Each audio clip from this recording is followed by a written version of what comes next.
Selamat pagi para pembina olahraga berprestasi di tanah air. Tentu tidak asing bagi pelatih yang namanya program LTAD. Program jangka panjang yang dimulai dari aktif anak 0 sampai 6 tahun. 0 sampai 6 tahun ini adalah masa-masa di mana anak mengalami multilateral. Sampai usia 12 tahun sih matangnya program multilateral ini. 0 sampai 6 tahun ini adalah salah satu kunci yang paling kuat. Apa yang harus dilakukan anak usia 0 sampai 6 tahun? Tentu berbagai macam gerak, mulai dari gerak-gerak yang ringan sampai sedikit lebih sulit, itu harus terjadi pada anak. Bagaimana anak usia ini benar-benar menyenangkan dalam melakukan aktivitasnya. Aktivitas gerak yang tanpa norma-norma yang cukup ketat, saya pikir perlu diberikan kepada anak-anak ini.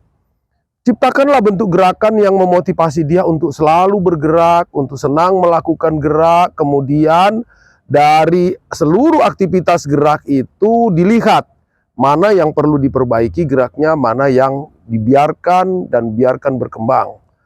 Tentu pelatih harus jeli melihat dari dekat apa yang sedang dilakukan oleh anak-anak usia 0 sampai 6 tahun ini.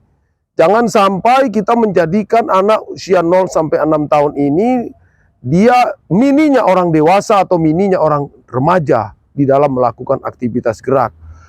Kesalahan di dalam membangun pondasi tentu berdampak pada tidak munculnya bakat unggul anak itu di usia 6 tahun ke atas. Kita berharap 0 sampai 6 tahun itu adalah membangun pondasi yang benar.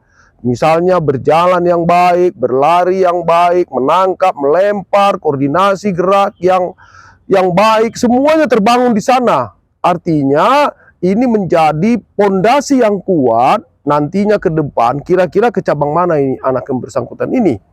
Mana gerak yang paling dominan, yang paling kuat, yang paling harmonis dilakukan, yang paling mudah dilakukan.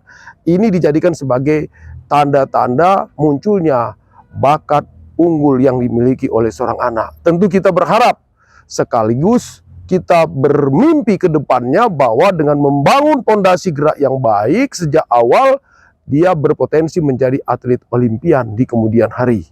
Pembinaan yang terus-menerus berlangsung, bersinergis, pemenuhan berbagai faktor yang mengikuti di dalamnya seperti makanan yang bergizi, lingkungan yang sehat, dukungan orang tua yang terus membangun psikisnya sehingga dia mampu menghadapi berbagai hal yang dijalaninya dalam proses latihannya selama anak mengalami proses multilateral.